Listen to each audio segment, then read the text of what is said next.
একটা সময় স্বৈরাচারী শাসন ছিল। ইনসাফের পক্ষে কথা বলাই ছিল সবচেয়ে বড় অপরাধ। কথা বললেই হতেন গ্রেফতার, কেউ যেতেন জেলে, কেউ হতেন গুমের শিকার, কেউ হারাতেন চাকরি, আবার কাউকে করা হতো হত্যা, আরো কত শত জুলুম নির্যাতন। এই জুলুম নির্যাতনের বিরুদ্ধে হয়েছিল বিপ্লব। মানুষ ভেবেছিল এবার বুঝি ইনসাফ আসবে। কিন্তু বিপ্লবের পর কি হয়েছে? হত্যা হয়েছে।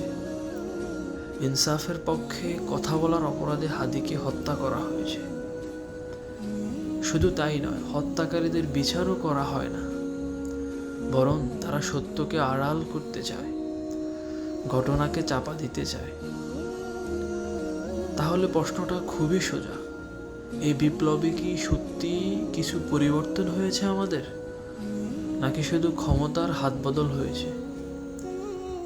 আর সবচেয়ে বড় প্রশ্ন, তারা কি পারবে হাদির হত্যাকারীদের বিচার করতে, নাকি ইনসাফ আবারও শুধু প্রতিশ্রুতি হয়েই থাকবে? আমরা হাদির হত্যাকারীদের বিচার চাই।